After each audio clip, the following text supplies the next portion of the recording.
ये आकाशवाणी देहरादून है। अब आप पंकज सनवाल खुलबे से प्रादेशिक समाचार सुनिए। पहले मुख्य समाचार।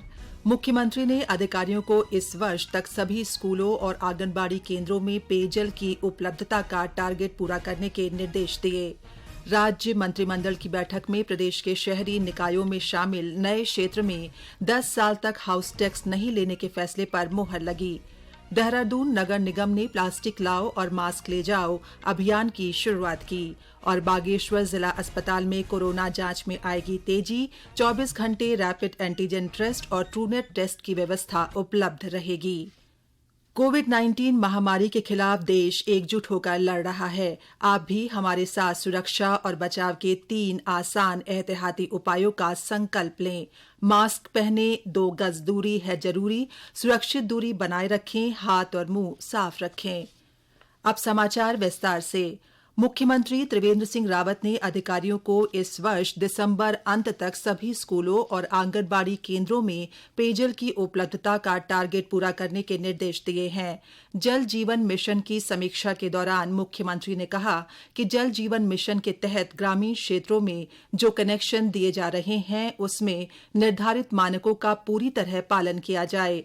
बैठक में मुख्य सचिव ओम प्रकाश ने कहा कि जो नए कनेक्शन दिए जा रहे हैं इससे डिस्ट्रीब्यूशन नेटवर्क बढ़ जाएगा। प्रति व्यक्ति पानी की उपलब्धता में कमी न हो, इसके लिए जल स्रोतों के पुनर्जीवीकरण और संरक्षण की दिशा में विशेष प्रयास किए जाएं। राज्य सरकार ने प्रदेश के शहरी निकायों में शामिल नए क्षेत्र में 10 साल तक हाउस टैक्स नहीं लेने का फैसला किया है। राज्य मंत्रिमंडल की कल हुई बैठक में विभिन्न विषयों पर महत्वपूर्ण निर्णय लिए गए। बैठक के बाद शासकीय प्रवक्ता मदन कौशिक ने पत्रकारों को बताया कि नए गठित क्षेत्र पंचायत, नगर पालिका, नगर निगम समेत कुल 40 निकायों में 10 वर्ष तक गृह कर से छूट दी गई है। इसके लिए सरकार पर 25 करोड़ 47 लाख रुपए का भार आएगा। उन्होंने बताया कि महिला उद्यमिता को प्रोत्साहित करने के लिए मुख्यमंत्री महिला उद्यमिता प्रोत्साहन योजना के अंतर्गत शहरी क्षेत्र में महिला उद्यमियों के लिए 5100 कियोस्क स्थापित करने का फैसला लिया गया है। इसके अलावा मंत्रिमंडल ने विद्यालय शिक्षा के तहत हर ब्लॉक में 2 सरकारी अटल उत्कृष्ट विद्यालय को खोलने की स्वीकृति दी है। शासकीय प्रवक्ता ने बताया कि बैठक में आईडीपीएल के बकाया बिजली बिलों के प्रतिपूर्ति को लेकर भी फैसला लिया गया है। करीब 257 करोड़ रुपए बकाया में लगभग 46 करोड़ रुपए आईडीपीएल से ली जाएगी। शेष 211 करोड़ रुपए की धनराशि का समायोजन ऊर्जा निगम से राज्य सरकार को दी जाने वाली राशि से किया जाएगा। मंत्रिमंडल ने पेराई सत्र 2020-21 के लिए उत्तराखंड खांडसारी नीति को यथावत रखने का फैसला किया है। इसके अलावा राज्य के प्रत्येक जिले में मौन पालन के लिए मधुग्राम बनाए जाने का निर्णय भी लिया गया। चमोली जिले के कोठियालसैंण नंदप्रयाग मोटर मार्ग पर डिडौली मौसौ के पास अवैध रूप से लगाए गए हॉट मिक्स प्लांट को जिला प्रशासन ने सील कर दिया है। दरअसल जिलाधिकारी स्वाति एस भदौरिया को कोठियालसैंण नंदप्रयाग मोटर मार्ग पर मौसौ क्षेत्र में अवैध ढंग से हॉट मिक्स प्लांट संचालन की शिकायत मिली थी। इस पर कार्रवाई करते हुए जिलाधिकारी ने एसडीएम चमोली को क्षेत्र का निरीक्षण करने के निर्देश दिए। निरीक्षण के दौरान बिना अनुमति के डिडौली मौसौ में हॉट मिक्स प्लांट का संचालन करने पर एसडीएम ने तत्काल प्लांट को सील कर दिया। यहां पर 1800 घन मीटर गिट्टी और 81 घन मीटर रेता का भी अवैध भंडारण पाया गया। रेता और गिट्टी के अवैध भंडारण पर ठेकेदार के खिलाफ भी चालान किया गया।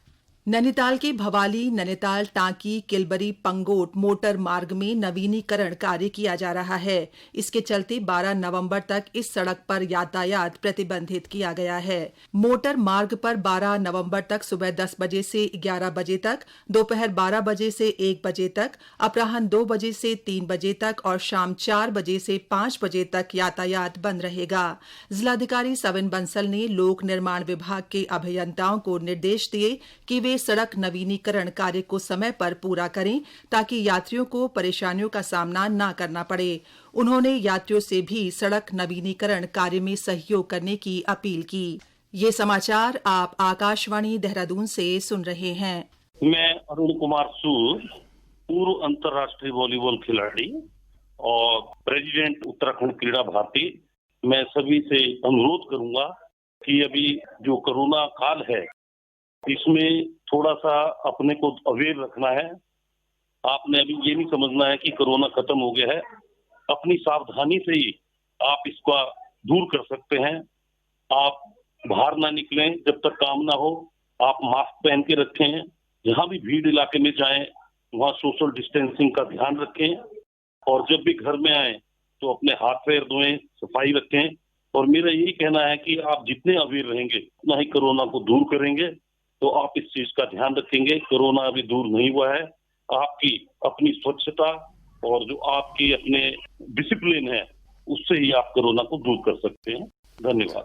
गीता, आज मुन्नी को पोलियो बूथ पर जरूर लाना। दीदी, इस कोरोना में? अरे इस समय भी पोलियो की खुराक उतनी ही जरूरी है। आखिर बच्चे की सुरक्षा का सवाल है। और निश्चिंत रहो, पोलियो बूथ में कोरोना से बचाव का पूरा ख्याल रखा गया है। समझ गई दीदी, मुन्नी को अभी लेकर आती हूँ। जन्म से लेकर 5 वर्ष तक बच्चे को पोलियो की खुराक जरूर दिलवाएं। 2 बूंद हर बार जीत रहे बरकरार। अधिक जानकारी के लिए आशा, एनएम और आंगनवाड़ी कार्यकर्ता से संपर्क करें। स्वास्थ्य एवं परिवार कल्याण मंत्रालय द्वारा जनहित में जारी। देहरादून नगर निगम ने प्लास्टिक लाओ और मास्क ले जाओ अभियान की शुरुआत की है। 1 महीने तक चलने वाले इस अभियान का उद्देश्य शहरों में प्लास्टिक कचरे से होने वाले नुकसान को रोकना और पर्यावरण को संरक्षित रखना है। नगर आयुक्त विनय शंकर पांडे ने आकाशवाणी को बताया कि इस अभियान के तहत 3 किलो तक प्लास्टिक लाने पर 3 लेयर का एक मास्क दिया जाएगा। उन्होंने कहा कि इससे जहां एक ओर साफ सफाई सुनिश्चित होगी, वहीं लोगों में मास्क पहनने के प्रति जागरूकता बढ़ेगी। ये अभियान जिले के अलग अलग स्थानों पर चलाया जाएगा। शहरों में जो लोग प्लास्टिक की जितनी भी पैकिंग्स होती हैं, बॉटल्स होती हैं, यूज करके लोग सड़कों पे फेंक देते हैं। इससे जो हमारी ड्रेनेज सिस्टम चोक्ड हो जाता है और पर्यावरण के लिए भी काफी हानिकारक होता है। ये हम लोगों ने इसकी शुरुआत की है। इसमें वेट के हिसाब से हम लोगों ने मानक निर्धारित कर रखे हैं कि अगर आप 3 किलो तक ला रहे हैं प्लास्टिक तो आपको एक बहुत ही 3 लेयर का अच्छा मास्क, अगर आप उससे ज्यादा ला रहे हैं तो आपको 2 मास्क इस तरह से किया जा रहा है। क्योंकि कोरोना का खतरा अभी टला नहीं है कि सबसे बड़ी जरूरत आज के समय में ये है कि हम लोग मास्क का प्रयोग लगातार करें जब भी हम बाहर रहें। और इसको हम लोग डिफरेंट लोकेशंस पर कर रहे हैं, जिसको सोशल डिस्टेंसिंग का पालन करना होगा। बाहर निकलते समय मास्क का अनिवार्य रूप से प्रयोग करना होगा। इस चीज को सुनिश्चित किया जा रहा है। और अगले सप्ताह जबकि दीपावली का प्रारंभ होगा त्योहार का, हमारे जितने भी सैनिटरी इंस्पेक्टर्स उनको निर्देश दिए गए हैं, कहीं भी लगता है गैदरिंग ज्यादा है तो लोगों को समझाएं बुझाएं। अगर वो समझाने बुझाने से नहीं मानते हैं, डिस्टेंसिंग को मेंटेन नहीं रखते हैं, तो उनके विरुद्ध चालान की भी कार्रवाई की जाए। त्योहारों को ध्यान में रखते हुए आज नई टिहरी में पुलिस ने लोगों को कोरोना के प्रति जागरूक करने के लिए मुख्य बाजार में मार्च पास्ट किया। वरिष्ठ पुलिस अधीक्षक डॉक्टर योगेंद्र सिंह रावत के नेतृत्व में मार्च पास्ट करते हुए पुलिस ने लोगों को मास्क पहनने, साबुन से हाथ धोने और सामाजिक दूरी का पालन करने की अपील की। वरिष्ठ पुलिस अधीक्षक ने कहा कि त्योहारों को देखते हुए सभी थानों में इस तरह का अभियान चलाया जा रहा है ताकि लोगों को कोरोना से बचाव की जानकारी दी जा सके। उन्होंने जनता से सरकार के दिए निर्देशों को ध्यान में रखते हुए बाजारों में खरीदारी करने की अपील की। बागेश्वर जिला अस्पताल में 24 घंटे रैपिड एंटीजन टेस्ट और ट्रूनेट टेस्ट की व्यवस्था उपलब्ध रहेगी। जिला अस्पताल में अब कोई भी व्यक्ति आसानी से कोविड-19 की जांच करा सकता है। यहां 2 जगहों पर ये जांच होगी। अगर किसी को सर्दी, जुकाम, सांस लेने में दिक्कत आ रही है या कोविड-19 के लक्षण दिखाई दे रहे हो तो वो यहां आकर अपनी जांच करवा सकता है। जांच पूरी तरह निःशुल्क होगी। इन दोनों जगहों पर जांच सुबह 9 बजे से दोपहर 3 बजे तक होगी। बागेश्वर के एक स्कूल में शिक्षिका के कोरोना पॉजिटिव मिलने से स्कूल 3 दिन के लिए बंद कर दिया गया। स्टाफ के सभी कर्मचारियों और शिक्षकों का भी कोरोना टेस्ट किया जाएगा। आगामी 7 नवंबर से स्कूल का संचालन होगा। बताया जा रहा है कि शिक्षिका ने तबियत खराब होने पर अस्पताल में संक्रमण की जांच कराई तो उनकी रिपोर्ट पॉजिटिव आई। स्कूल प्रशासन ने तत्काल इसकी सूचना जिला प्रशासन और सीईओ कार्यालय को दी। प्रशासन ने तुरंत स्कूल बंद करने के निर्देश दिए। शिक्षिका को आइसोलेट कर दिया गया है। उनके संपर्क में आई सभी लोगों की कोरोना संक्रमण जांच की जाएगी। अंत में मुख्य समाचार एक बार फिर। मुख्यमंत्री ने अधिकारियों को इस वर्ष तक सभी स्कूलों और आंगनबाड़ी केंद्रों में पेयजल की उपलब्धता का टारगेट पूरा करने के निर्देश दिए। राज्य मंत्रिमंडल की बैठक में प्रदेश के शहरी निकायों में शामिल नए क्षेत्र में 10 साल तक हाउस टैक्स नहीं लेने के फैसले पर मुहर लगी।